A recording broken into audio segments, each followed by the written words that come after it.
So you have heard about the perfect, which is the perfect knowledge. Then what is Jeev? We are not the body, we are soul. And then Ishwar, God. What is God? So we are going to talk about who is God. That is the today. The body is our instrument. Body is like yantra. Yantra rudhani, one item, one word was used, yantra rudhani. So in Gita, Bhagwan Lord Krishna has said, Sarva Bhutanam, Arjuna Hrideshe Tisthati, यानी ईश्वर सर्वभूतानाम हृदयेशे तिष्ठति, यानी भगवान ने कहा कि मैं सबके हृदय में रहता हूँ. उन्होंने अपने लिए कहा या किसी के लिए कहा, ईश्वर जो है सर्वभूतानाम हृदयेशे तिष्ठति, भ्रमयाम यंत्र रूढ़ानी माया, यानी उनकी स्वतंत्र माया से उसको घुमाते रहते. Anyway, so I will not leave this because I want to have hear from the men, because you have not come to hear me. But this is the idea that we have a body and जो कुछ doer है, doer is ईश्वर अंदर है, वही हमको करा रहे हैं. तो ये सारा बात अब ज्ञान जो है भगवान ने, बहुत निवेदन करूँगा आचार्य जी से, श्री भक्ति पद्मा सौरभचार्य स्वामी महाराज से, कि आप इस पर आएँ और हमें वापिस आगे का जो है इसको डिस्कोर्स को दीजिए. Please give him A round of applause and enjoy bye chanting Hare Krishna Krishna Krishna Hare Hare, Hare Ram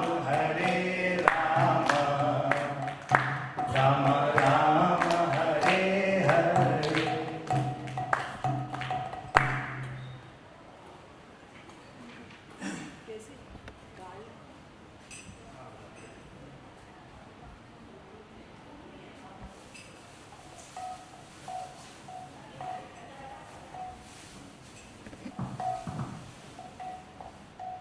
Start with a small kirtan. Srila Prabhupada, the founder Acharya for this International Society for Krishna Consciousness, he always used to start his lectures by singing a small bhajan.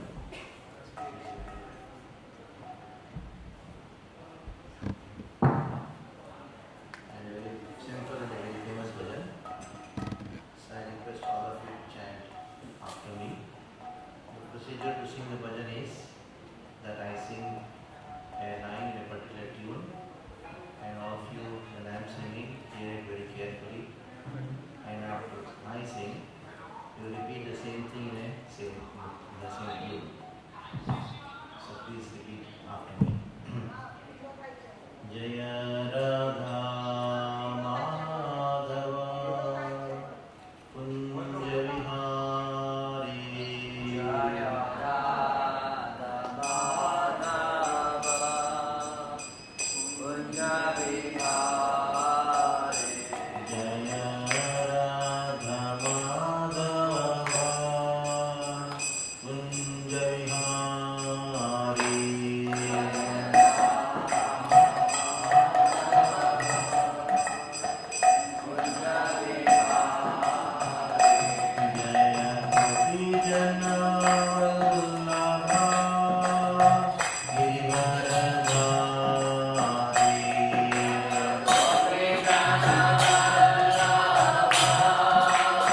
हे कृष्णा करुणा सिंधु दीनबन्धो जगत्पते गोपेश गोपिकान्त राधाकान्त नमोस्तुते तप्तकाञ्चन गौराङ्गी राधे वृन्दावनेश्वरी वृषभानुसुते देवी प्रणमामि हरिप्रिये वाञ्छाकल्पतरुभ्यश्च कृपासिन्धुभ्येव च पतितानां पावनेभ्यो वैष्णवेभ्यो नमो नमः।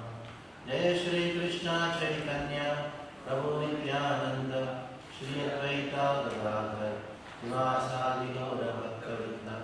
हरे कृष्णा कृष्णा कृष्णा हरे हरे हरे राम राम राम हरे हरे। हरे कृष्णा कृष्णा कृष्णा हरे हरे हरे राम राम राम हरे हरे। हरे Krishna Krishna Krishna Hare Hare Hare Ram Ram Ram Hare Hare. Yesterday we discussed about the proof of existence of God. While discussing about the proof of existence of God, but first we spoke about atheism and theism. These are only very superficial concepts. When the situation comes, the atheist becomes a theist. And the so-called theist is also just only for the namesake theist. He says, God is there, I believe in God, but he has no faith in God. He doesn't follow the instructions of God. He just seems to be accepting that God exists. And he doesn't accept the teachings of God. So whether you're a theist or an atheist, it actually doesn't matter. What matters is how much faith you have in God's instructions, how much you're following His instructions. So I give many example of atheistic people. When the situation comes, they think, if God is there, let him be happy. So they do some rituals to show that if God is there, let him be peaceful. On the other hand, you have atheistic people who in front of God in the temple, they discuss everything except God. So they say, Mante, Bhagwan ko Mante. Manyata means what? Just accepting his existence is not going to give any benefit to you. You have to accept him means accepting God means accepting the instructions of God, accepting the teachings of God. That is called God consciousness. And also we discussed about how these days atheism has taken shelter of modern science. Atheism is there right in the dawn of creation. It is not a new concept. Right from the beginning, as soon as Madhu and Kaitava were born along with Brahma, these two demons, they told, we want to kill you, God. They came from God and they wanted to kill God, number one. To kill God, they wanted to take potency, energy from God. And they want all the strength to kill him. So the modern day science also says that the whole purpose of modern science is to disprove the existence of God. And they use the intelligence given by God to disprove the existence of God. And ultimately, they believe that there is nothing in this world other than matter. So they feel wherever earth, water, fire, air, ether, mind, intelligence, possible is there, you cannot kill us. That was the boon asked by Madhu and Kaitava to Krishna. And Krishna killed both of them with thighs because thighs of Krishna, it is spiritual. There is no contamination of matter there. The modern science also believes that there is nothing else other than matter. Of course, the demons, they had an understanding of the existence of subtle matter, but the modern science doesn't have an understanding of the existence of subtle matter. So this is what we discussed while talking about the proof of existence of God. So yesterday we discussed that how we use the same science and logic to understand the existence of God. So number one, if there is an order, if there is an arrangement in this world, organization in this world, every organization requires an organizer. For every urge there is a fulfillment in nature. As soon as the baby is born, there is an organization. The milk is arranged, it is organized. So the nice arrangement of this world for our existence is arranged by someone. Arrangements doesn't happen by chance. Number two, for every design implies a designer. The whole world is designed in such a way that the world, we are able to live in this world. I give the example of the enormous expansion of water.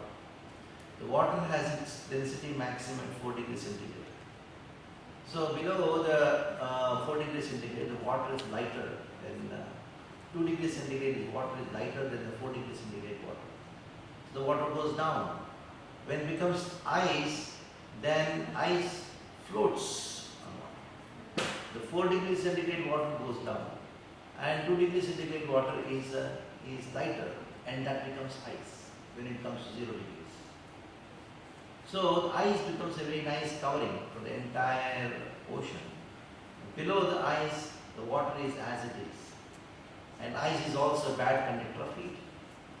So in this way, the aquatics in the polar regions, they can survive. Who made this design? Such a wonderful design. Everything is so perfectly designed. You have a papaya seed, you put it, you get papaya in the tree, sweet. You put bitter gourd, karela, you get karela. Same water, same month. So who has designed it? So design means designer. There is a designer behind this. Yesterday we also discussed that this world is created. If there is a creation, there is a creator. And in this world, everything is functioning according to certain laws. If there is a law in this world, there is a lawmaker. The Newton's laws of motion. They are not created by Newton. Why you should say Newton's laws of motion? It's God's laws of motion. It is created by God. Newton just found it out, that's all. So this shows that there is a lawmaker behind the law. There is an organizer behind the organization. There is a designer behind the design. There is a controlled mechanism. There is a control behind it. If there is a control system, everything in this world is controlled. You see the sun rays in the east, sets in the west. The timing is so perfect. Thousands and thousands of years back, people had the knowledge how to predict a lunar eclipse or solar eclipse. Where did science come from? Why it's so systematic, so organized? Not even a second late. They just calculated this is the time lunar eclipse is going to happen in this place. It is going to happen. So everything is so controlled. So controlled system implies there is a control behind it. Yesterday we discussed that how Newton, he himself, he turned a wheel, and there was a nice wonderful solar system. The sun in the middle and all the orbits, all the planets, they are rotating and revolving. And his friend told, hey, who made this? And Newton told, there's a big blast in my laboratory, it came automatically, by chance. Newton's friend did not accept it. And Newton told, my dear friend, if you are not able to accept this prototype model of the universe cannot come by a blast, how can the whole world come by a blast? Such a nice organized world. Only creation never happens by a blast. By a blast, a destruction happens. So the Big Bang theory has gone to a bang. There is no basis for it. It's foolishness to say there's a big bang and the world was created by a bang. They say there's a big bang and the situation of singularity, and that was called black hole. Why it was called black hole? Because you cannot see it. It absorbs all the electromagnetic radiations, you cannot see it. That's what's called black hole. And all of a sudden there's a burst. Who pressed the trigger? There's a burst. Black hole bursted. There's a big bang. And all the particles started moving away from each other at a very exponentially increasing velocities. They use certain terms which you cannot understand. And the black hole is defined as zero volume, infinite mass, infinite density, infinite temperature. Impossible, mathematically impossible situation. How can you have infinite mass and zero volume? Just to make a fool out of everyone, because then there's a big fool. So this theory, it has no basis and has no logic. Now, yesterday we discussed how there is one God but different religions. Why? Because there are different levels of consciousness in people. The topmost consciousness of people of topmost consciousness, get is Sanatana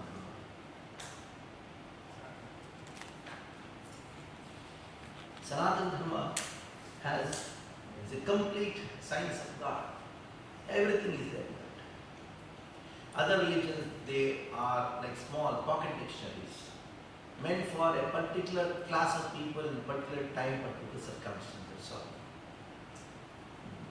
their moral values are given so that at least they can come to the human platform. There is almost an animal platform. To bring them to the human platform, certain principles are given. But the highest dharma is Sanatana Dharma, which is there around the world. It is existing around the world. In this place also it is existing. I went to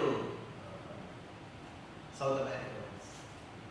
There also there is one river called Raimak River. Rama, the name of Rama. Peru. The rulers of Peru were the kings in the Solar dynasty. So the currency is known as Sol, Solar. And Ramayana talks about it. Sugriva talks about Peru. He has an understanding of geography and he talks about the 7 islands in this area, the 7 countries. At that time, it was 7 islands, 7 actually hills. The ocean became high, the desert became small. Okay. So he talks about Bali, Java, all these things he talks in Ramayana. And he also talks about one big lake called, and also he talks about the mount of, that is the mount of the rising sun, Udayagiri, that is Andes mountains. So all these things are there. The Sanatana Dharma is existing around the world. There are Rama temples once upon a time. So Surya temples were there, Hanuman temples were there. So that is Sanatana Dharma existing around the world. And yesterday we concluded our talk by discussing on one point. Why we have to accept God in our life? What is the necessity of accepting God in our life? Let God be there, I know He's there, let Him be happy, I'm also happy. Why are you troubling with all this? Why require Him? Some people say we have to worship God out of fear because He's great, not required. Because even though you don't worship Him, still He's giving you whatever is required. Atheists are also getting all the requirements. Some people say, no, you have to accept God out of expectation. You don't have to accept Him out of expectation. Neither you have to accept Him out of duty. There is one thing which only God can give, and that one thing without which you cannot live. What is that one thing? Only God can fulfill your heart is longing for love. And for that I told you a story. A baby as soon as born, he loves the mother so much. For him the whole world is mother. Then over a period of time his love shifts to the father, and father to friends to girlfriends, and ultimately gets married, wife, children. Ultimately, whole life he never loved G-O-D. He learned to love him. G-O-D. That's all. It's not a surprise you find many people keeping dogs in their house. Don't mind if you're keeping a dog in your house. Ultimately, our tradition says keep a cow in your house, keep a dog in the street. So love of God, that is the goal of life.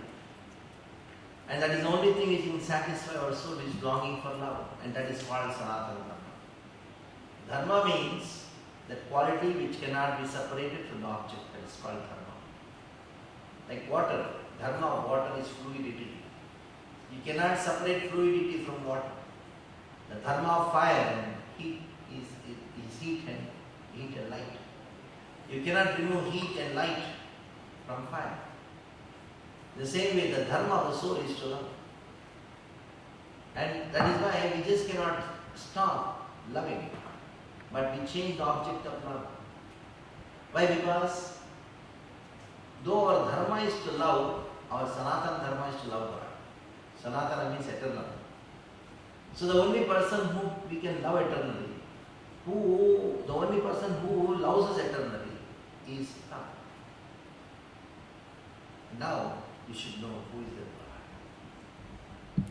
Because love cannot be blind, because love is blind after you fall in love.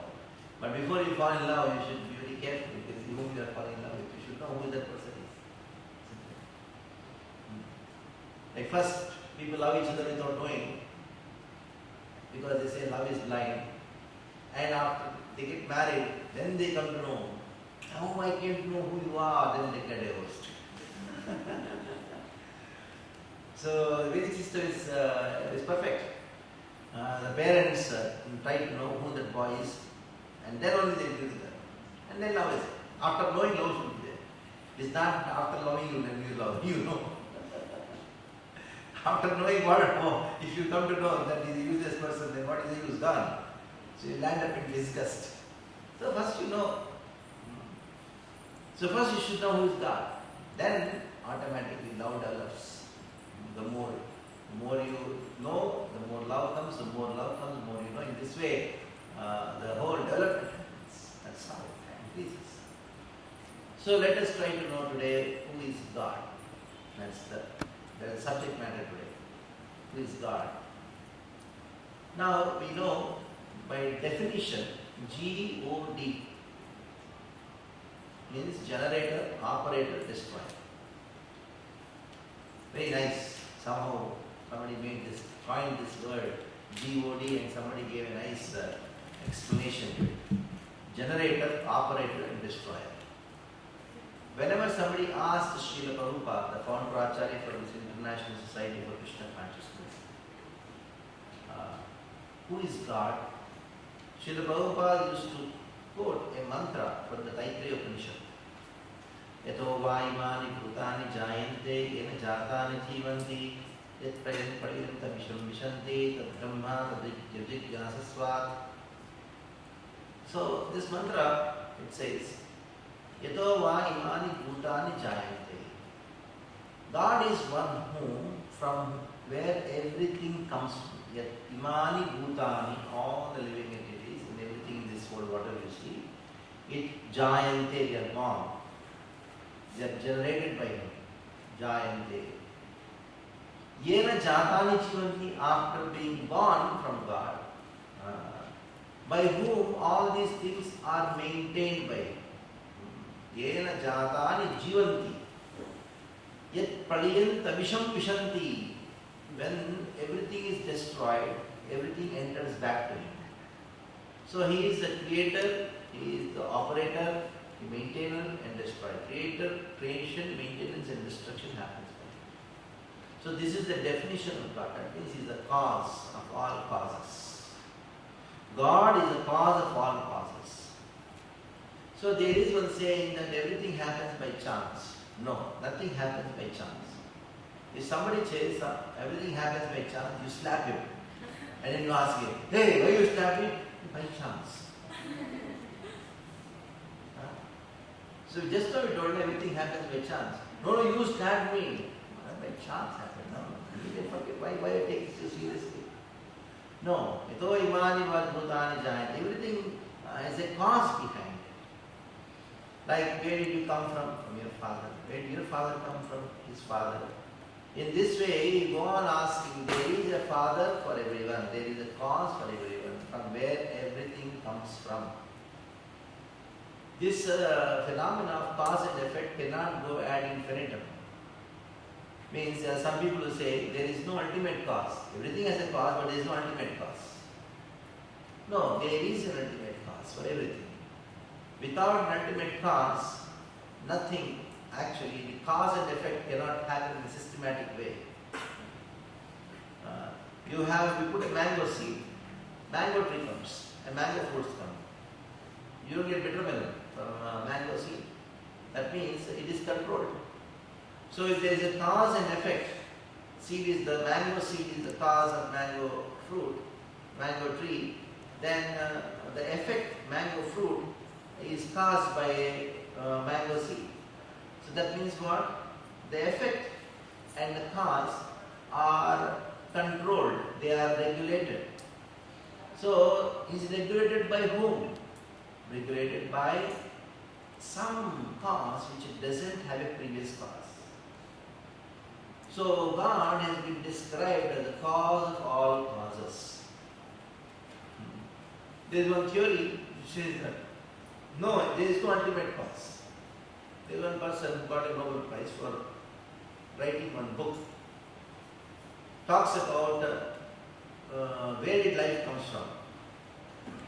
Life came from here, he went on using all the logic and concluded in the book. What is the conclusion? Life came to this planet from another planet. And that is Nobel Prize. So then somebody asked the question to him, where did life come from to that planet? He wrote another book, big book, and he concluded, life came to that planet from another planet. If God made us, if God created us, who created God? That is the wrong question. Because God, if He has been created, then the person who created God becomes God. So we try to modify the definition of God, because some people ask this question: God is all cause of all causes, and who is the cause of God? So God is the causeless cause of all causes. सर्व कारण कारण, सारे कारणों के कारण. भगवान कौन है? सारे कारणों का कारण. He is God, is the cause of all causes. He is the causeless cause of all causes. Sir, भगवान वो कारण है जिनका कोई कारण नहीं, और सारे कारणों का कारण. That is the definition of God. Because this is the preliminary definition of God. It is not the ultimate definition of God. So let us go further. Sometimes people say God is some energy. Some energy is there, some power is there. Now we should understand God is not just some power, He is powerful. He is not just some power, who is He? He is powerful. Upar wala. God is upar wala. Is He not niche wala? Not baju wala? Some energy is there. So God is not just some energy, He is energetic. God is not just some power, He is powerful. He is a source of energy. Like you have electricity. Electricity is energy. But electricity has a source. It is coming from a generator. It is true that electricity has no form. In the same way God has no form, people say that. No, God's energies don't have form. Whereas God Himself has a form. Has a beautiful form. So God has been defined as not just energy, He is energetic. Like you have bulb. Bulb has a form, but the light coming from the bulb doesn't have any form. In the same way, God being energetic, He has a form. And the energies coming from God is having no form. Sometimes people say God has no form. They are referring to the energy of God. Whereas God has a form. If He doesn't have a form, how did He create form to you? But He has a spiritual form. It is not a material form. So God has a form, a beautiful form, and His energies don't have form. So to say God has energy, no, He is not just energy, but He is energetic. Ekadeshitasasyagni vistarani sarvatoyat. God is at one place and He is spread everywhere in the form of His energy. So in this way you have three concepts of God. Number one is everywhere. Bhagavan sab jagah. You heard about it. Number two, some people say, okay, God is in everybody's heart. Isn't it? In everybody's mind. That is also true. And some people say, no, God is in the spiritual world, Uparwala. He is not here, he is in the spiritual world. He is in Goloka, he is in Vaikuntha. Then how can you understand? If God is in one place, in Vaikuntha, how is He everywhere? And if God is in everybody's heart, how is your own place in Vaikuntha? If God is everywhere, how can we understand that the God is everywhere? What is that? Yes. For that, you should understand there is an example. You see, sun. Sun is at one place. But the sun rays, which is spreading everywhere, though the sun is at one place, it is making its presence felt everywhere in the form of sunshine. Though the fire is at one place, the fire is making its presence felt everywhere in the form of heat and light. Now, just see, when somebody says sun is everywhere, they are referring to what? The sun rays. But sun is at one place, but it is making its presence felt everywhere in the form of sunshine. The same way God is at one place, that is in Vaikuntha, but He is making His presence felt everywhere in the form of His energies. Now, how is God in everybody's heart? For that, we have an example. This sun. You take 100 pots of water and then keep it on the ground. You go and see in every, especially during the noon time, you see every pot of water, there is a reflection of sun. It is not that there are 100 suns. There is one sun which is reflected in every pot of water. In the same way, God is at one place, still in everybody's heart. Still is in everybody's heart. Like sun is at one place, but it is reflecting in every pot of water. And at the same time, the sun has its energy, that is its rays, sun rays, it is spread everywhere. So you have three concepts now. That God is at one place, God in everybody's heart, and God in spread everywhere. So these three concepts of God have been given three names. Vadanti tattvavidus tattvam yajnanadvayam brahmeti paramatmeti bhagavaniti shabdate. Brahmeti, paramatmeti, bhagavaniti. These are the three terms. We heard about Brahma, Parabrahma, Brahma, heard about. You heard about Paramatma, very commonly it is being used. And you heard about Bhagavan. Why these three terms are there? Because these three terms are representing these three features of the absolute truth. There are three features of the absolute truth. What are they? Brahman, Paramatma and Bhagavan. So the Brahman feature of the absolute truth is the all-pervading feature of the Lord. All-pervading feature of the Lord. So when you say God is everywhere, we are referring to what? We are referring to Brahman. When you say God is everywhere, we are referring to Brahman, His energy. Like we say Sarvam Kalvidam Brahman. Sarvam Kalvidam Brahman. Wherever the whole Brahman is manifest everywhere. Like the bulb is at one place and the light is spread everywhere. In the same way, Sarvam Kalvidam Brahman. The Lord is present everywhere in the form of Brahman. Like the sun is at one place, the sunshine is spreading everywhere. When we say God doesn't have form, we are referring to whom? We are referring to Brahman, the energy. Like the light doesn't have form, bulb has form. It's a big discussion where God has form or He doesn't have form. Nirakar hai. What is Nirakar? Which aspect of absolute truth is Nirakar? The Sarvavyapi Brahman, that is Nirakar. Bulb has a form, light doesn't have form. The generator has a form, electricity doesn't have form. So it is true, God doesn't have form, it is true, God also has form. When we are saying God doesn't have form, we are referring to Brahmana feature of the absolute truth. We are not referring to the Paramatma feature, we are not referring to the Bhagavan aspect of it. absolute truth.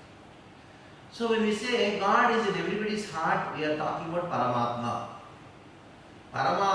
Absolute truth, He is in everybody's heart as Paramatma.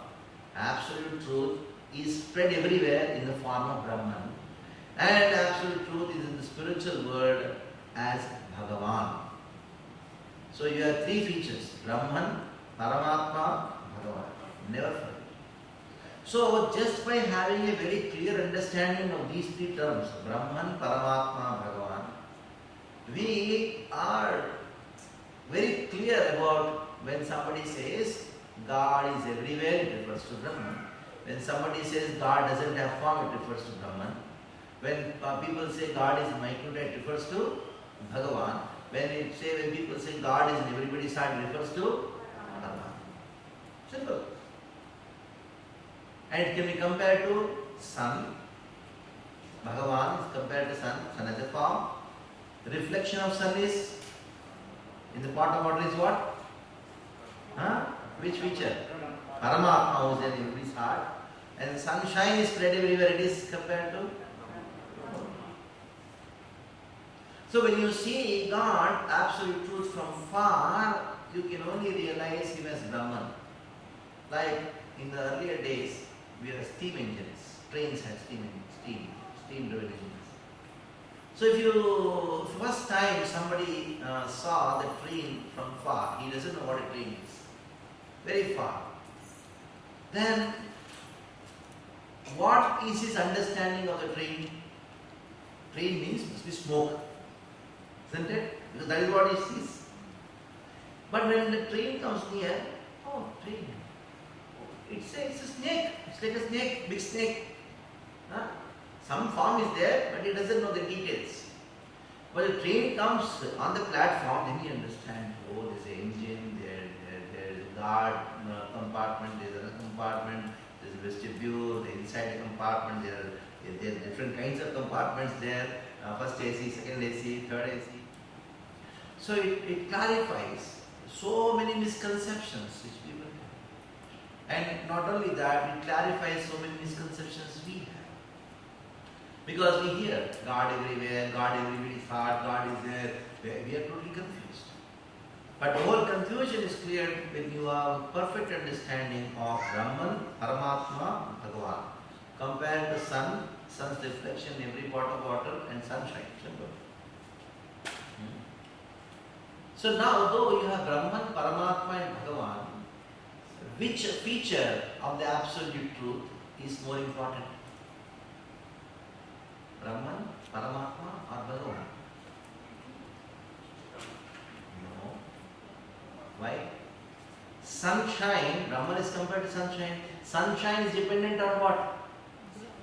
Sun. Isn't it? Sun's reflection is compared to Paramatma. So Paramatma is dependent on what? Bhagavan. So among the three terms, Brahman, Paramatma, Bhagavan, which is most important? Bhagavan feature is more important. And that is why Krishna in the Bhagwat Geeta says, Brahmanoi pratishtaham. 14th chapter, last verse. Brahmanoi pratishtaham. I am the basis of that Brahman. The Upanishads go on saying Brahman, Brahman, Brahman. What is a Brahman? It is nothing but Tanubha. It is the effulgence coming from Krishna. Tatapyasa Tanubha. Krishna clearly says, Brahmanoi pratishtaham. Aham means me. On me, Brahman is established. I am the basis of Brahman, number one. Paramatma. Krishna clearly says, Sarvasya cha hrisanvishto mattasmita jnana punamcha. Paramatmeti chaptuktaha dehesmin purusha parha. I am there in everybody's heart as Paramatma. So Brahman and Paramatma features of the absolute truth are dependent on Bhagavan. They are not three different. There is one. Sun's reflection, sun rays are one and the same, but there are three different levels of realization, and the highest realization of the absolute truth is when you know the absolute truth as Bhagavan. So the preliminary definition of God is what? To understand that God is creator, maintainer, and destroy. That is the preliminary understanding. He is the source of everything. Sarva Karana Karam is just a general understanding of God. But what is the highest understanding of God? When you understand who God as what? Bhagavan. So you should know the definition of Bhagavan. The ultimate definition of God is to know what is the definition, know him as Bhagavan, and what is the definition of Bhagavan? Bhagavan. Bhaga comes from the word Bhagya, comes from the word Bhaga. So Bhagavan in one sense means Bhagyavan, one who has Bhagyas. So tell me, what are the Bhagyas? Whom do you call Bhagyavan? Number one. One is very rich, isn't it? Bhagyavan. Bhagyavan. So Bhagavan must be rich, isn't it? He cannot be poor, maybe very rich. Number two, second quality, he is so Bhagyavan because he is so beautiful. He must be beautiful. Second quality. Third, knowledge. Bhagyavan, he has so much of knowledge. So third quality is knowledge. Oh, he is so Bhagyavan, he is so famous, fame. And he is so powerful. So he is Bhagyavan, fifth is power. At the same time, one more is also considered to be one of the important qualities, which is also Bhagya, that is Vairagya, renunciation. Suppose somebody is very rich, but very attached also. Always in anxiety, isn't it? I should not lose my money, I should not lose my money. What is the use of that Bhagya which is killing you every day? Which is not giving you sleep? No use of that Bhagya, isn't it? And somebody is very beautiful, but he doesn't have Vairagya. Then always putting so much of cream on the body, nothing should happen. Some lady who was very beautiful, very famous for her beauty, had some scar which could not go. And she was so afraid to go out. She stayed in one room, did not come out of the room, did not show her face to anyone. Because anybody comes and takes a photograph, then people will say, hey, what happened to her? So she wanted to maintain that. Just imagine. If you don't have Vairagya, if you don't have detachment, whatever you have, everything will kill you. Whatever you have, that kills you. Because you have a fear of losing that, isn't it?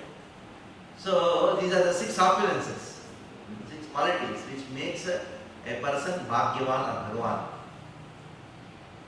Now, Bhagavan is one who has the 6 opulences in full. Now, we don't have all the 6 opulences in full. We have to some extent, that's all. You may say, nobody can claim I am the richest person. Oh, one may claim that he is the richest person, but he cannot claim I have all the riches, all the wealth. Nobody can claim that.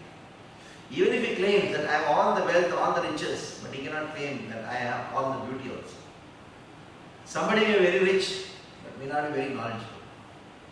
Somebody may be very beautiful, but may not be very rich.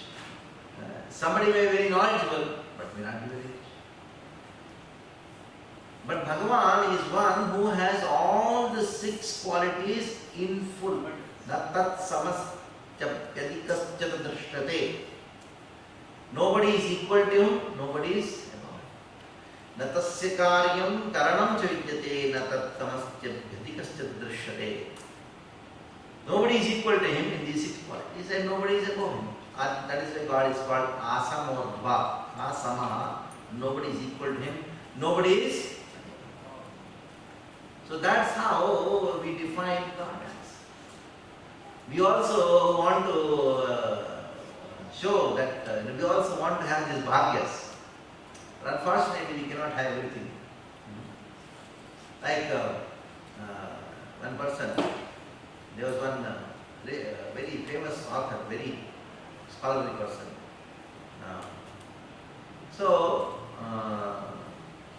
Bernard Shaw,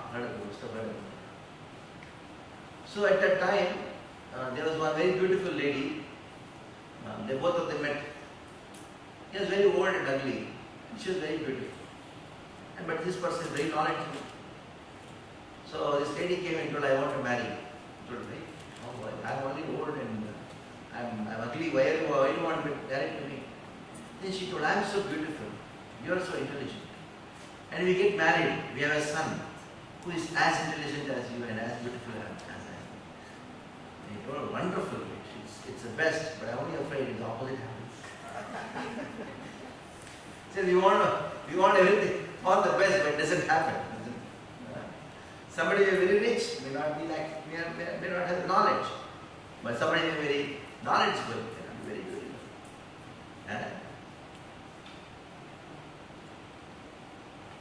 But God is one who has all these 6 qualities in full. Now, anybody who has these qualities makes up a personality, and a personality makes up a person. Every person is identified by his qualities. Like these days, they are talking about personality development. And what is the meaning of personality development? Increasing these qualities, making you more rich, more beautiful, more knowledgeable, etc. So that's called personality development. Because a person is identified by his qualities, and the qualities makes up a person. That is called personality. Now, if somebody is very beautiful, we say beautiful person. Somebody is very rich, we say rich person. Somebody has a very rich car, we say he is a rich person because he has a rich car. But we never say, oh, what a rich car it is. Though it is very expensive. You don't say it's a rich car.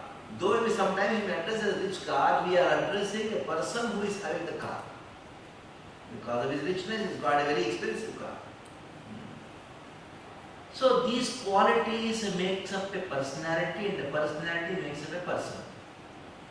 If God has qualities, that means he has a personality, and if he has a personality, that means he is a person. God is not impersonal. Bhagavan is a Vyakti, a person, because he has these 6 qualities. Because anybody who has qualities, definitely he is a person. God is not impersonal, he is a person. Like your friend is a person, your mother is a person, your husband is a person, your wife is a person, with whom you can speak, with whom you can express your emotions, with whom you can talk, with whom you can dance. So God is a person with whom you can speak, you can play, you can dance. You can express whom you can love. God is not this impersonal light. What are you doing? I saw some light. What light you saw? I am seeing light every day. Why you have to close your eyes and see light? Open your eyes, only lights are there. All nonsense. I went into trance, I saw some light. I saw some light. It's all making a fool out of everyone. God is not just some light. He is not just some energy. He is a person who wants you to speak to him. Like one person, one family, many years back, in our temple, I was just there chanting. One car came. One family got out from the car. And I said, Hare Krishna, where are you coming from? Our temple is in Mira Road, and we are coming from Ullasana. Ullasana is quite far, for 2.5 hours ride. Oh, welcome, we came all the way from Ullasana. Then, darshan karne aaye. Okay, it was around 4:20 in the evening, 4:30 darshan opens. Standing there. He was standing there, and the curtains opened. We had Jagannath, Baladev, Subhadra, Radha, Krishna. As soon as the curtain opened, this person closed his eyes. He told me I came for darshan, and he closed his eyes. This impersonal behavior, because he thinks God is a impersonal. Like somebody comes to see you all the way from India, and then he presses the calling bell, you open the door, and you're so happy when he closes his eyes. And you ask him, क्या कर रहे हो? मैं तुम्हारे पर ध्यान कर रहा हूँ.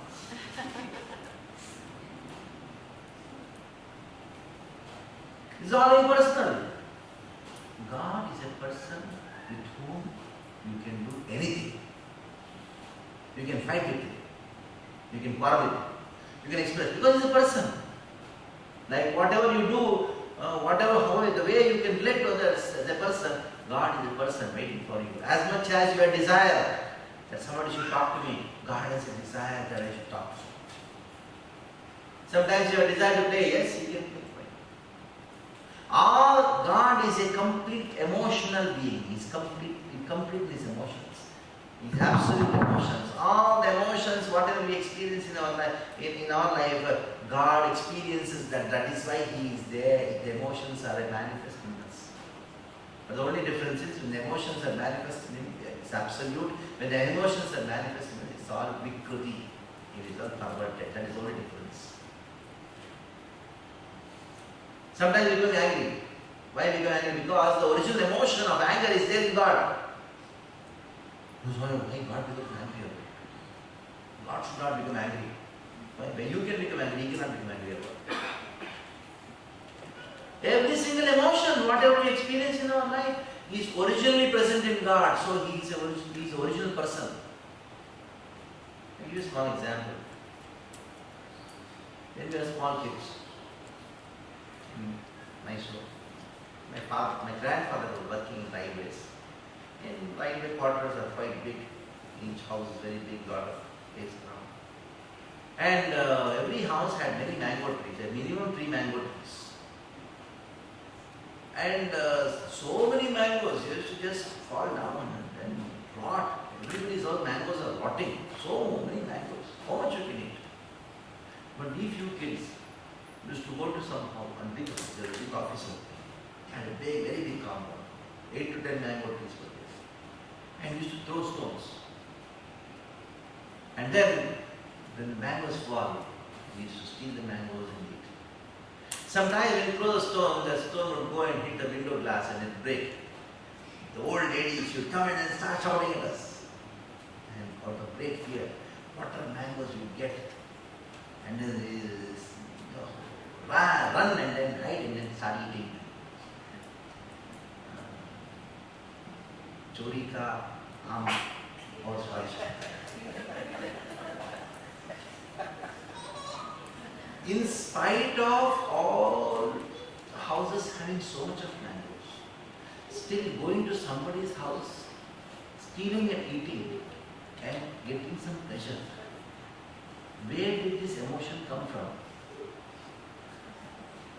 Originally God has it. Originally it has it. He has it. That is why we get it. So God is a person. He is not this impersonal light. ऊपर वाला, नीचे वाला, बाजू वाला. वो ऊपर वाला जाने. Why ऊपर वाला नहीं? He is a बाजू वाला. He is inside वाला. Oh, he is everywhere वाला. Why only ऊपर वाला? So it's a wrong understanding that God is only ऊपर वाला. He is बाजू वाला, everywhere. So now God is a person. Again, come back to that original thread of Bhagavan is one who has got these 6 qualities or 6 opulences in full. What are they? Strength, knowledge, beauty, fame, riches, and renunciation. So these are the 6 qualities. Now what do we do with these qualities? When you have these qualities, what happens? You attract. Of course, ego comes, that's your problem. But generally you attract. Somebody is very beautiful, you can attract that person who is very beautiful. Somebody who is very famous, he also attracts. And somebody who is rich, he also attracts. You don't really attract. The film star is very beautiful, though people are waiting. The very first few months when I joined Iskcon, Mumbai. So everybody had gone to Jew temple. I was alone in the temple. And one devotee came and told me, I'll take you to Jew temple. It's okay. I sat in his car, and he was taking me. Then we were approaching the temple, and I saw many people were standing in front of a big bungalow. Many people. 1,000 people were there. Then he told, you know, kiska bungalow hai? And I told, I don't know. First time, I don't have any. Ye Amitabh Bachchan ka bungalow hai. Then I told him, mar gaya kya? Because in front of the house, so many people standing. This happens only when somebody dies. When somebody dies, people stand like this. And now, no, they are waiting to have sleeps. When he comes out, they want to see. Just see. And it's so famous. What young place, they are waiting for 4 hours just to have. What benefit they are going to get? I don't know what. But just see, he's so famous, so attractive. Just because he's so famous. I don't know, they stand in front of the temple waiting for darshan of God, and they'll get lucky, you know. They'll get some punya. What they're going to get? He doesn't even know. He's not even bothered what happens to you. But at least if you stand in front of the temple waiting for Lord's darshan, he's in everybody's heart. It's good that you should have done that. You know. So these qualities are attractive. To the extent you have these qualities, to that extent you become attractive. More beauty, more attractive. This much beauty, this much attractive. This much wealth, this much attractive. If you have all the qualities in full, then you are all attractive. If you have all beauty, all strength, all famous, all renunciation, then you become all. So God means that Bhagavan is one who has the 6 qualities in full.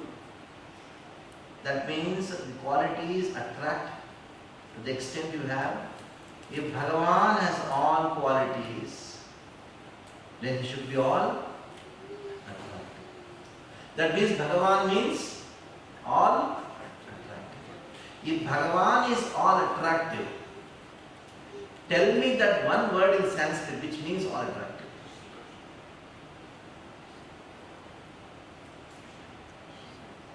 What we call attraction in Hindi? Karshayati iti Krishnaha. So if Bhagavan is all attractive, and what is the meaning of the word all attractive? Akarshak karshayati iti Krishna.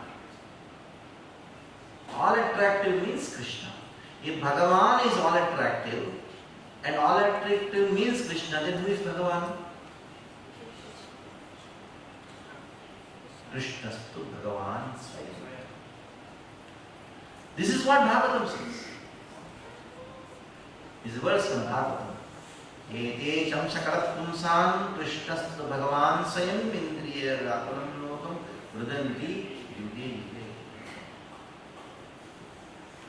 The word Bhagavan can only apply to Krishna and nobody else. Because he showed that he is all attractive. He showed it. His beauty. Let's check out his beauty. How beautiful is he? Just play the flute. The beautiful gopis, they come running. And the young boys are standing in front of the college, they're trying to show off. Nobody bothers. The dog doesn't bother taking it. He's thinking his story, his God.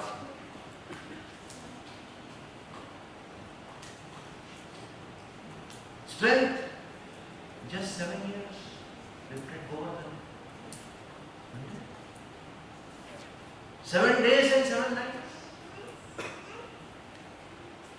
Not like the weightlifters, weightlifting competition, 350 kilos. Not that kind of thing. Leelaya dadara leelaya. Like an elephant would lift a lotus, like a kid would lift a mushroom. Krishna lifted Govardhan. When he lifted Govardhan, it is not the weight lifters, they lift their body is coming out, their muscles are coming out. No, Krishna's body was as soft as butter. And he is still smiling, lifting Govardhan. That's called Bhagavad.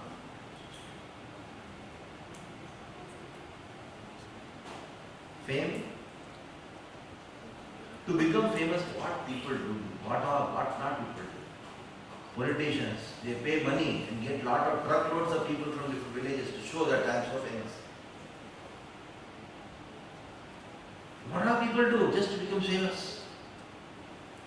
But Krishna doesn't have to do anything. 5,000 years back he stole butter, still we talk about him. 5,000 years. That's what fame. We also don't remember what we did in our childhood. The whole world talks about it. That's called fame. That's called Krishna. Krishna is the most famous person. 5,000 years back he stole butter, still we talk about him. That's called fame. Knowledge. He spoke Bhagwat Geeta 5,000 years back, till that book is leveled around the world. Not even a single defect people have shown in Bhagavad Gita. Krishna says in the Bhagavad Gita, Vedaham samajitani vartamanani jatuna bhavishyanti bhutani mam tvedana kaschana. Nobody knows. But I know everything. Everyone's past, present and future I know. So that's quite knowledge. Vairagya, when Krishna came to Lord Ramachandra, he showed the Vairagya. Next day he was supposed to be crowned as a king of the entire, emperor of the entire world. But he just came to know, if I become the king, my father's promise cannot be upheld. He just left with the forest. Not that, oh, I'm going to go 40 years. No, just the same smile left. You lose few hundred rupees, oh, where did I keep? I lost it. So attached,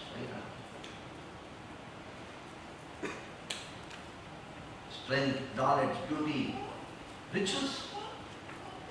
Krishna had 16,108 wives. All were satisfied completely. To manage one is so difficult.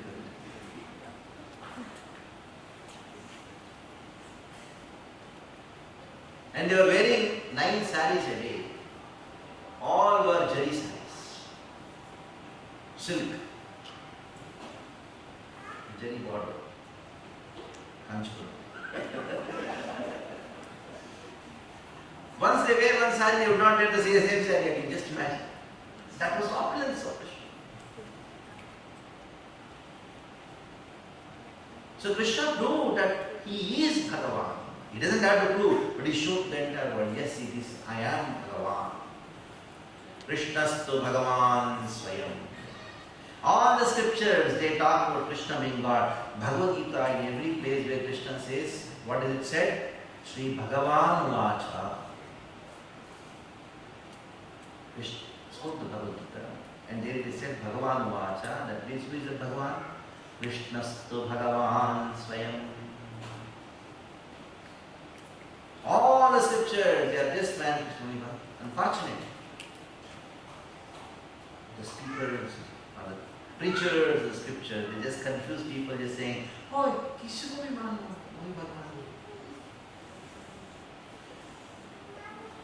Once in Rajasthan, Virwada, I was reading Bhagavad. So, first day on the Bhagavad, after that, one very elderly person, he came to me and he told me, Swamiji, I came to the Bhagavad Gita not to sit and hear. Because I am one of the influential persons in the city. The organizer, he called me. So just for the sake of he called, I am just आपको स्वागत करके माला पहना के जाए. That's a system. So then Then he told, 5 minutes I sat down. Then somebody gave me a piece of paper, the booklet. You were chanting some mantra, I also stopped. Then I sat and heard the entire katha. And he folded hands and put on. My father, he had told me to organize 108 Bhagavad Kathas. When he was leaving the body, he had a desire. And he told me, since now we are healthy, please organize 108 Bhagavad Kathas. And for the past 40 years, I have organized big Bhagavad Kathas, spending crores of rupees in all the dhams. Not only I have organized it, I have sat in the katha in the front and heard the entire katha, Bhagavad. 108 calling big Babus.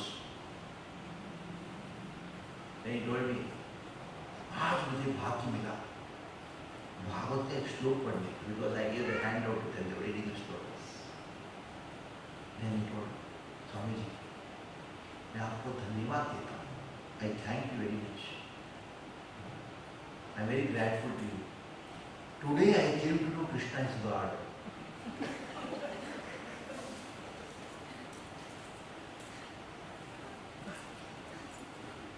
Let's see.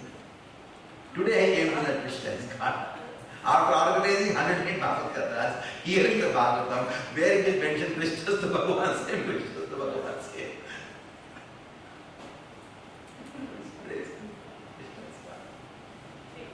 So Krishna's to Bhagavan saying root, like there are all scriptures now. Especially in India. The first 3 days of the Gita course everybody likes. The 4th day, what happened? You saying Krishna is God, another person is not God or what? Huh? You feel bad. I've been worshipping so many people, I thought they are all God. And because he is from Iskcon, that is why he is saying Krishna is God. Huh? In Iskcon I see, Krishna, uncle Gita है उनको? No, they don't find anything but phone करो तो हरे कृष्णा, मिलो तो हरे कृष्णा, कुछ तो बोलो. Tell something else also, na? At least once in a while.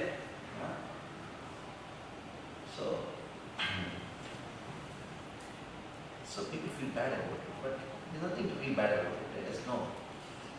Because in our minds, there are so many other great personalities whom we think they are also God.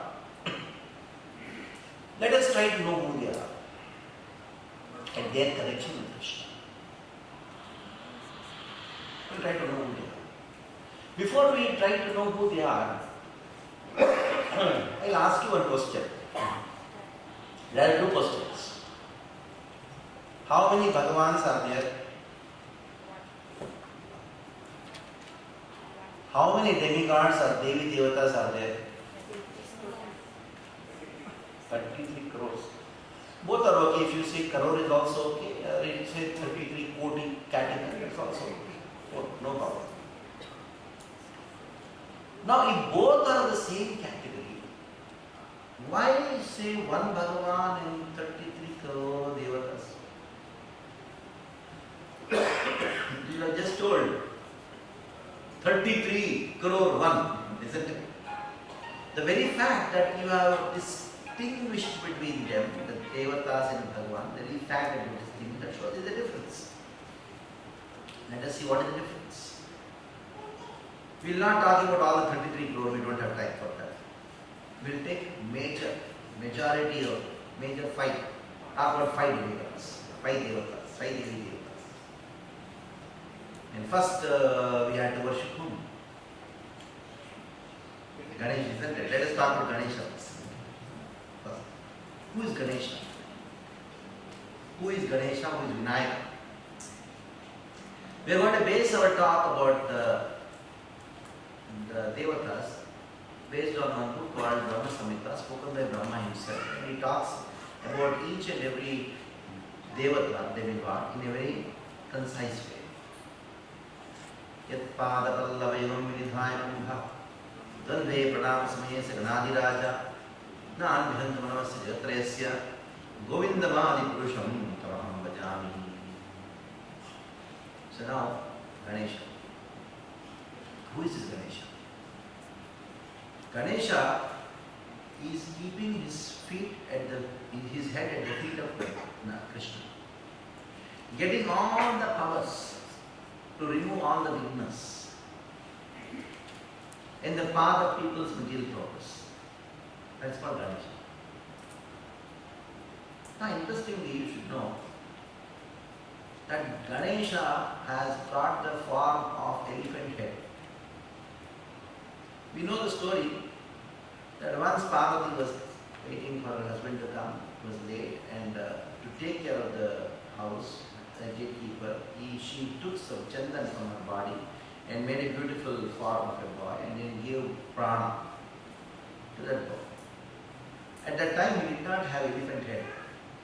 Then she went inside, and Lord Shiva came. This boy, he was so powerful and very effulgent. And Lord Shiva told, "Who are you?" He told, "You cannot enter inside." "Oh, Lord Shiva, who are you?" "It's my house. I don't know whose house it is. My mother has told not to allow anybody inside." Lord Shiva told, "I will fight with them." Yeah, fight. Defeat me and go inside. Both of them had a fight. Lord Shiva was so surprised. How come he is so powerful? Then Lord Shiva became very pleased and told, "I am so pleased with your valor and power. Let me go inside. Whatever good you want, I'll give you. I don't want any good from you. Any vardhan. You want to go inside, just fight with me." Lord Shiva became very angry and told, "No, I take my Trishula. It's very powerful, it will kill you. Throw it." Trishula came and cut and up.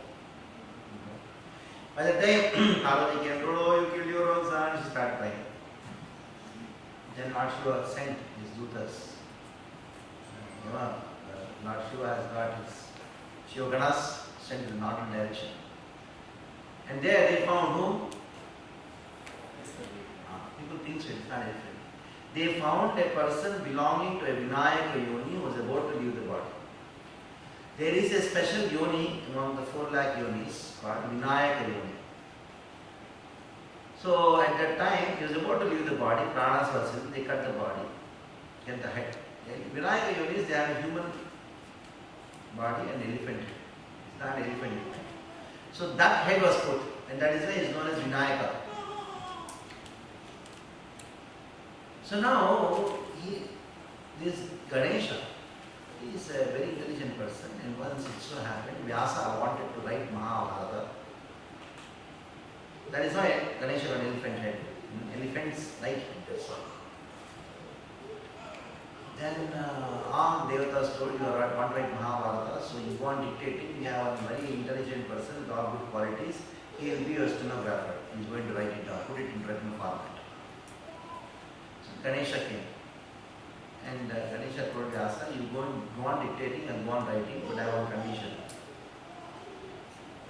You should non-stop, you should go on dictating. You should not even take a pause even for breathing."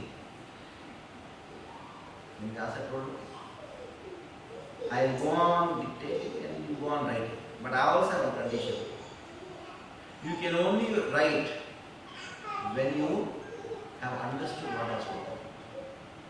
What did I speak? First you understand and write. Then Vyasa was composing words and Ganesha took a split second to then Vyasa could breathe in. This is what Mahabharata was written. Now who was the author? Though originally author is Vyasa, who put the Mahabharata into written format? Ganesha. Now Ganesha Chaturthi comes, he says, Ganapati Papa, Moria, Ganeshi, for the cow. Ganesha will ask you, "Did you read Bhagwat Geeta?" "No." "Go read and come. Then only I will take more." "I have written Bhagwat Geeta." For whom he has written? Why did Ganesha write? For whom? If you really want to worship Ganesha, first read Bhagwat Geeta. He has written that Bhagwat Geeta for you. Otherwise, he says, "Get lost. I don't want it anymore. All your jumping and dancing, putting Bollywood songs is an insult for me." Actually, Ganesha, when he started writing, how did he write? He wanted a pen.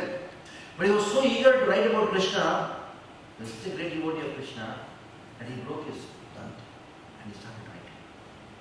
He is such a great devotee of Krishna, He has written the Bhagwat Geeta so that we will read it.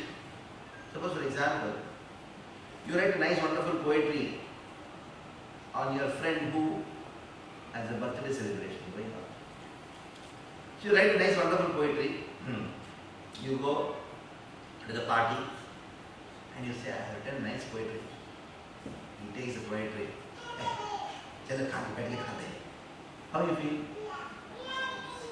So bad, because you have written a nice, wonderful poetry and it is not valued. And Ganesha wrote a nice, wonderful poetry for our life. If you don't value it, all your Jai Ganesha, all these things, Ganesha will say, read Bhagavad Gita. That is the first way, first thing.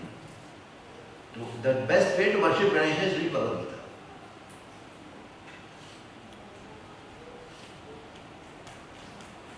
Actually, another story, not the stories of Ganesha. Narasimha appeared, big avatar happened, Narasimha. All the demigods came. They saw the form, they were amazed, they did glorification, but still Narasimha is not pacified, Prahlad pacified, all these things happened. But Ganesha has Mushika Vahana. By the time he became dead.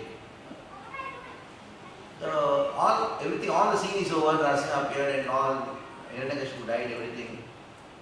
Then Ganesha came at the last and he saw the scene, Narasimha was sitting on the throne. And seeing the form of Narasimha, Ganesha went into ecstasy. He was sitting on Mushika. Now in ecstasy, he stood up on the Mushika and started dancing. And the Mushika lost balance. Then Ganesha fell down.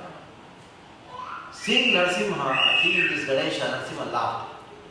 And that is the time all the demigods, they felt, now anger is subsided. How do you understand when somebody's anger is subsided or not? If the person laughs. So Narasimha told Ganesha, since you made me laugh, I'll give you the Vardhan. I'll give my job to you. What does Narasimha do? He is Vighna Vinashaka. So that is how Ganesha became what? Vighnahata. Narasimha gave the position of Vighnahata to Ganesha. So this is Ganesha. And let us talk about one more person now. Which one you want to hear about now? Durga Ji. Let's talk about Ma. Jai Mata Adi. So let us talk about Durga Devi. Brahma himself, he talks of Durga Ji in Brahma Samhita. What does he talk?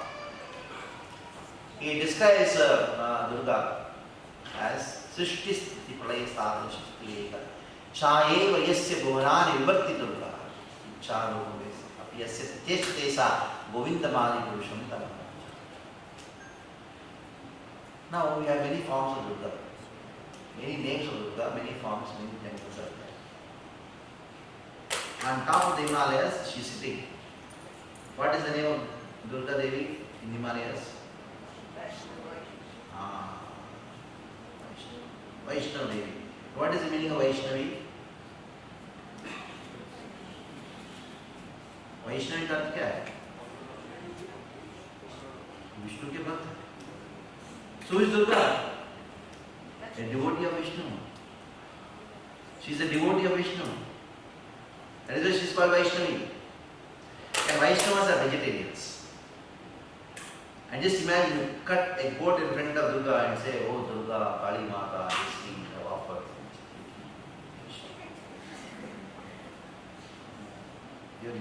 You killed my son. All living in this earth. Now tell me why Durga is called Durga.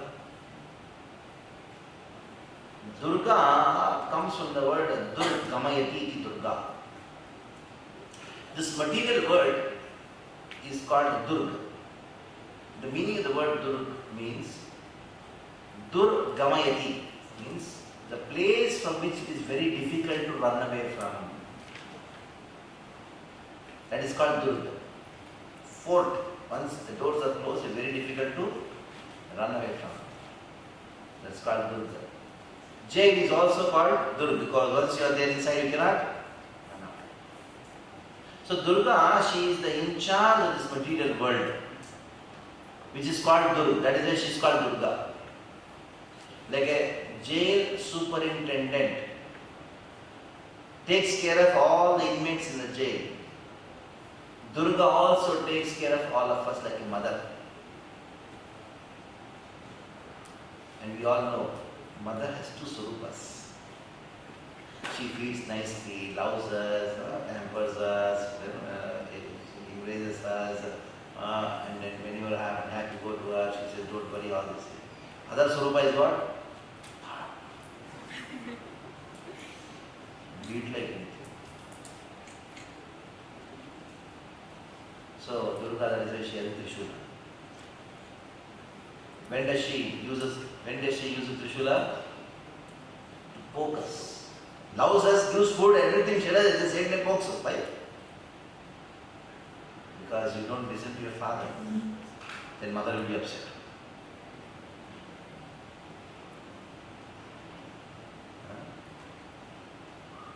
Many years back, there was an earthquake in Gujarat. So, many from our temple and Bhakti Hospital, we went our temple to Bhakti Hospital. We had a big team of hospital doctors went, and a big team of devotees went who did kirtan, giving pravachan, cooking, and then feeding, medical aid, everything was going on. So every evening we had a satsang program. So there's one village, there's a satsang program happening, very devastating thing happened there. And after the satsang in the Durga temple, it was intact. That was the only temple which is intact. Nothing happened to the temple. So one person asked a question after the satsang. He asked the question. In this village, everybody is a devotee of Durga. No, every day, everyone used to just go and worship her. Why our Ma became so angry on us, so upset on us? In our village, it is most effective. Every family has some death because of earthquake. Why she became so angry on us? And the person who was giving the class, the preacher, he also Kathiawadi. And the way they talk is very rough.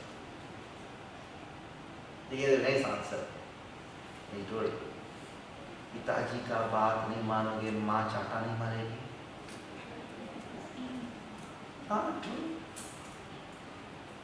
So you don't listen to Krishna, the instructions given by Krishna in Bhagavad Gita. You don't study Bhagavad Gita, then Ma will give big shata.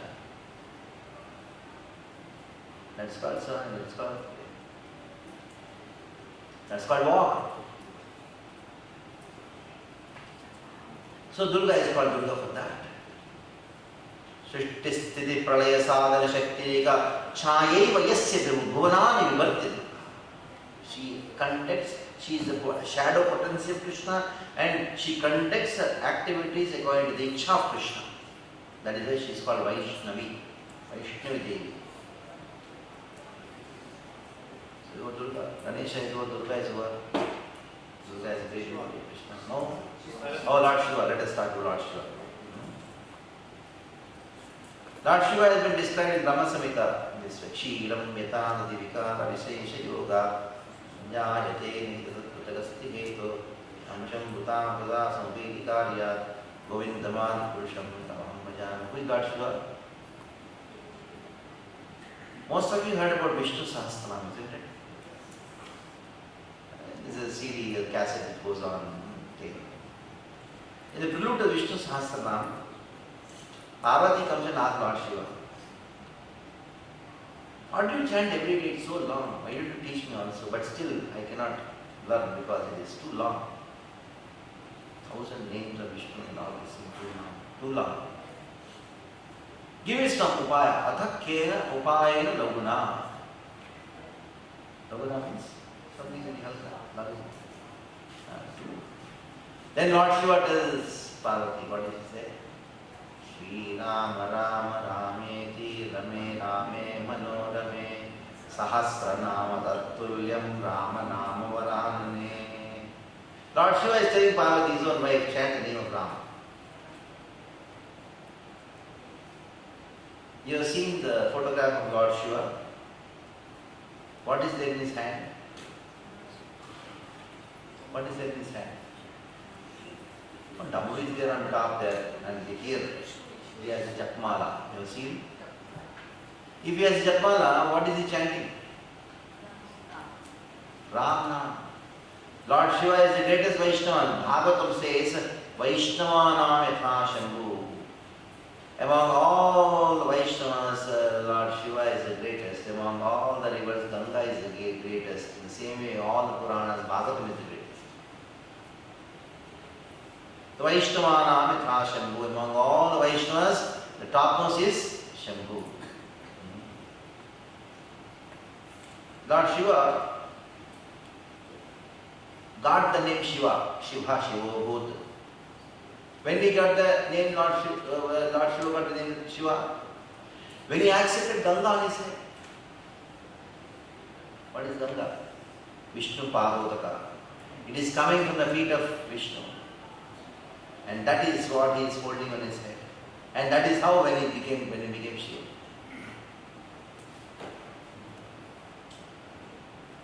So much of glory of Lord Shiva is there. Wherever you have Krishna temple, Vishnu temple, there should be a Shiva temple because he is the Dham Rakshaka. He safeguards the Dham. Dhameshwar. So Lord Shiva, Vaishnavata is so much very interesting. Lord Shiva thought, oh Lord, Vibhishana gave up his brother to serve you. Isn't it? Vibhishana gave up his brother to serve. Prahlad gave up his father to serve.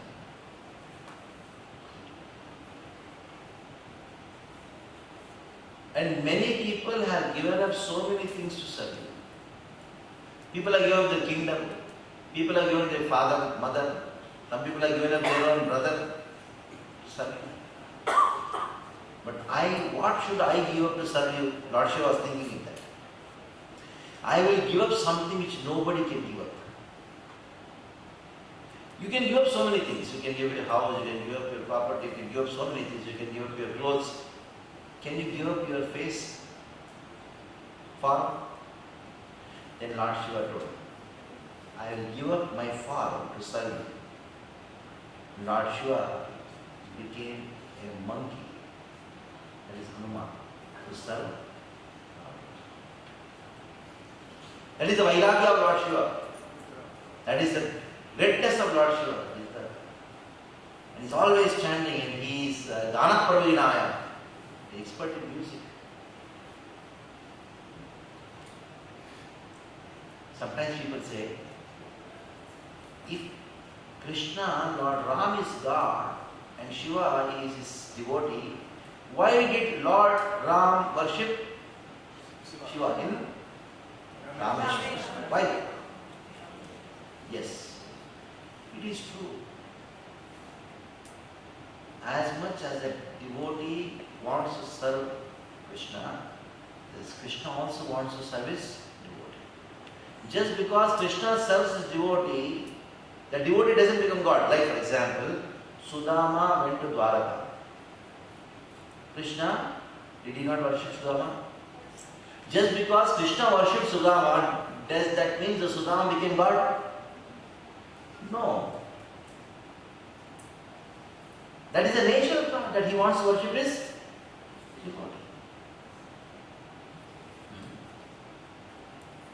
In Rameshwaram, there was a big debate.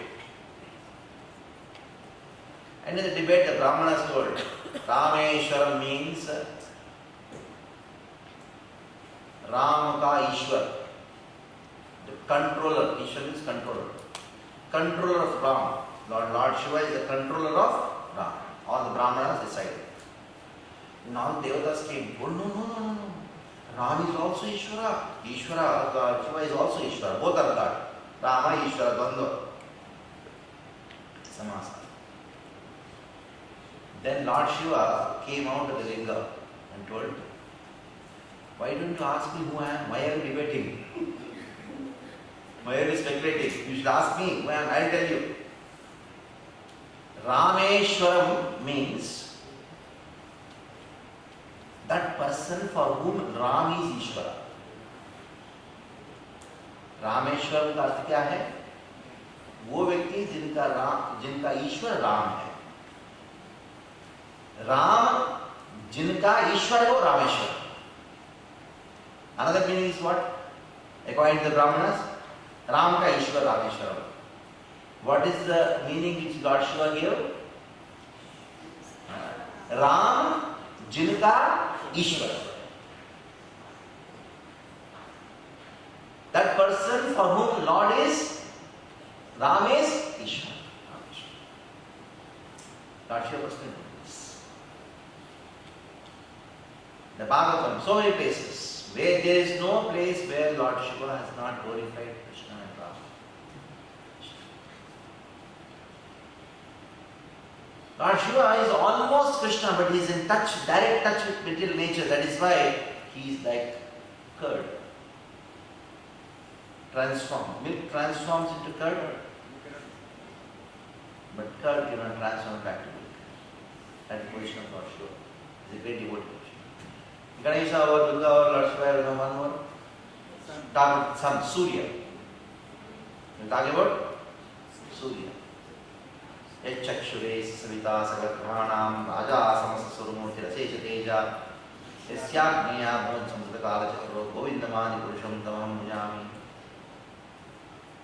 On the Agnya of Krishna, sun is rotating in the wheel of time. Kala Chakra. It is rotating Kala Chakra. Yasyagniya bhavat samrata Kala Chakro Govinda Madi Purusham Tamaham. So Kala Chakra means what? Every day the sun is rising and setting. By every day the sun rising and setting, what is happening? One day is gone. But the same sun doesn't touch the person. Uttam Shloka Vartaya. One who is engaged in hearing Vishakata, sun doesn't touch him. Who is the first student of Bhagwat Geeta? Sun. Krishna himself says that I spoke this knowledge to whom? Vivaswan. Who is Vivaswan? Sanva.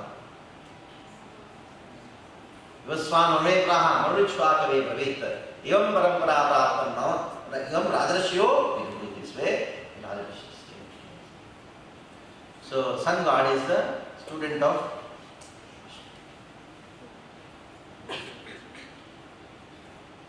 So in this way, so many demigods are there.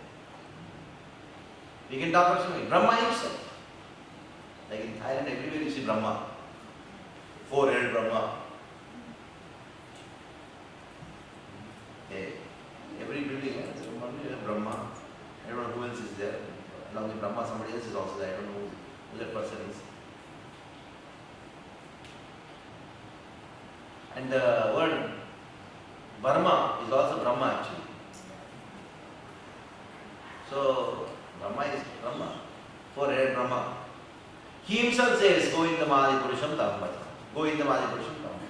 He is our Acharya. He is a secondary creator, he is not the primary creator. Krishna creates the world, ingredients of the world. And Brahma uses those ingredients and then creates this world. That is the secondary creator. So you take any demigod, they are all devotees of Krishna. They are very qualified devotees of Krishna. That is why Krishna appointed them to manage this world, different departments of this world. So, one has to worship Krishna. Vishnureva Sadaradhya Itare Brahmarutraya Ranitya Kadacham Sarvadeveshwara. Thus Krishna is Sarvadeveshwara. He is the Lord of everyone. You should worship Krishna. When other demigods, you should not worship, but you should respect them. There is a lot of difference between Aradhana and Adar. Aradhana is only Krishna, is only for Krishna. Adar is for everyone. Respect all the demigods, but worship Krishna. Some people say, I've been worshiping nobody, you don't want to do what to do. Okay. If at all you are so attached, go and ask Ganesha, remove all the obstacles in the path of my devotion to Krishna. and go and ask Lord Shiva if you really want to. Oh Lord Shiva, give me the kind of devotion what you have Krishna, the kind of meditation you have in Krishna. Constantly Taila Dharayante, you are meditating on Krishna like the oil when it passes through the glass. You take a glass of oil and pour. It doesn't waver. Take a glass of water, pour, the water wavers. So the meditation of Lord Shiva is like the Taila Dhara. Same you can worship Lord Shiva, saying that, oh Shiva, give me that dhara, that meditation, which is like the unwavering meditation of Krishna. So, in spite of that, why people worship demigods? Krishna says in the Bhagwat Geeta, people worship the demigods, they are alpamayasha. They little things. And their worship is avidipurvakam. That is why you should worship me only. Actually, when you worship the demigods, they are not happy. They think, why you have come? All the demigods know that people come to us because of some. They are actually not interested in us. They are interested in something what we are going to give. So they say, take it and get lost. Don't interfere in my bhajan. So, worship is for Krishna and all the demigods, because they are devotees, they should be respected. So this is how we conclude. Who is God? The word Bhagavan cannot be translated as God. Srila Prabhupada, he translates the word Bhagavan as not just a supreme, but he translates a supreme person, not only a supreme personality, he translates the word Bhagavan as supreme personality of God. So we discussed these three features. God is supreme, that is Sarvakarana Karana. God is Bhagavan, that is why he is a person, he is a personality. And what about those great personalities? And all of them worship Bhagavan, that is why he is Godhead. So Bhagavan means supreme personality of God. He is not, Bhagavan cannot be translated just as God. So we stop here. Any questions?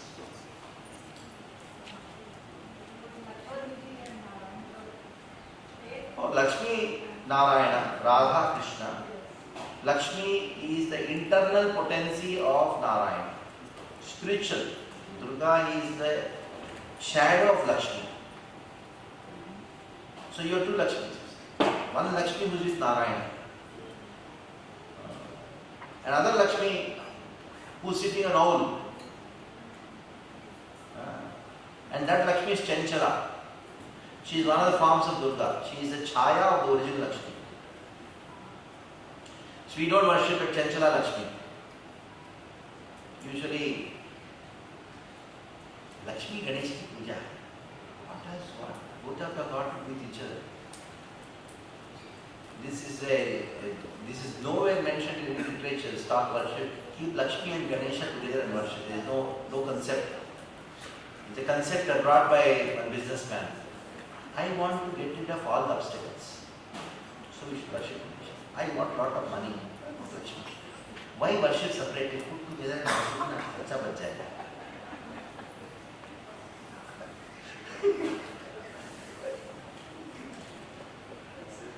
No way. So, come back. So Lakshmi is just like, we should understand. Two Lakshmis. One is Chanchala. And everybody wants Lakshmi without Narayana. Narayana means kharcha zyada, Lakshmi paisa deti, Narayana kharcha karata. So, you cannot separate. What we have heard is by Krishna, Bhagwan Vishnu के 10 अवतार थे, उसमें से एक अवतार कृष्ण ने. Good question. Your question is about avatars, Dashavatara. Tell me the name of the 10 incarnations. Dashavatara का नाम बताइए. Matsya, Kurma, Varaha, Narasimha, Vamana, Parashurama, Rama, Balarama, Buddha, Kalki. Krishna नाम ही नहीं है. In the 10 incarnations, there is no name of Krishna because 10 incarnations, Dashavatara Stotra की रचयिता कौन है? जयदेव गोस्वामी. प्रलयसि पयोधि चले विद्वानसि वेदम्. We chant this Narasimha Stotra.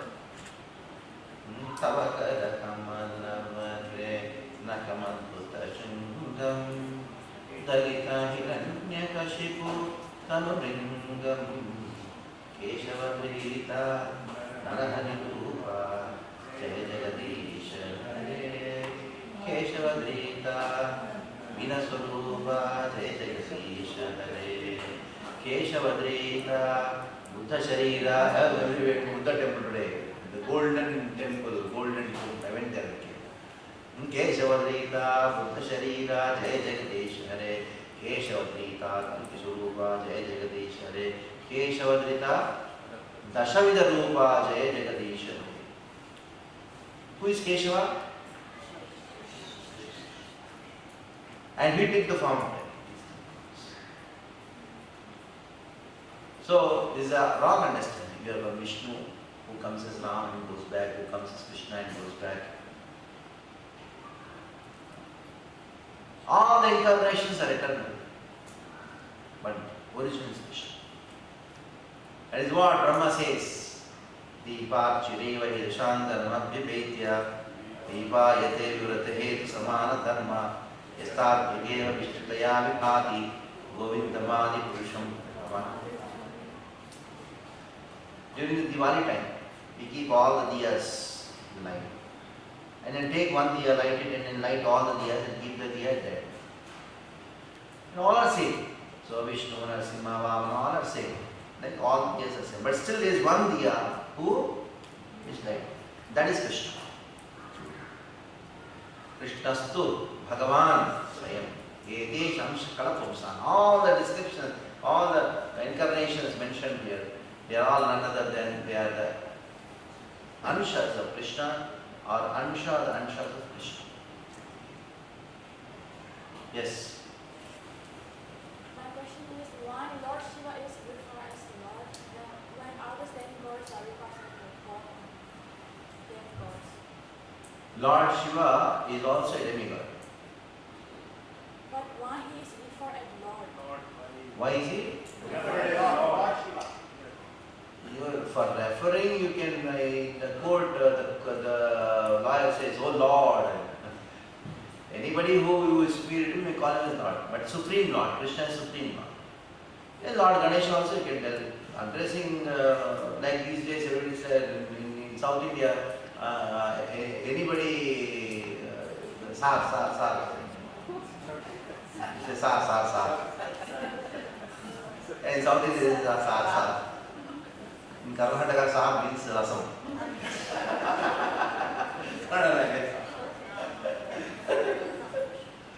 But it is actually sir, the title. It has to be, you have to be knighted. Then only you can address the person as sir. But in India, everybody becomes sir. Your teacher is also sir. Yes, sir, madam. You knight everyone. Sir is actually a title which is given to very rarely. It's not a very rare. Like somebody is accomplished. It's Padma Shri or something like that. But somehow we addressed, that's how this word Lord came. At the same time, whenever somebody is addressed as Bhagavan also, sometimes Lord Shiva is also addressed as Bhagavan, Narada is also addressed as Bhagavan, because the potency of Krishna is manifest through them, presented. That is why sometimes even great Rishi is also called as Bhagavan, addressed as Bhagavan. That doesn't mean that they have become Bhagavan. Yes?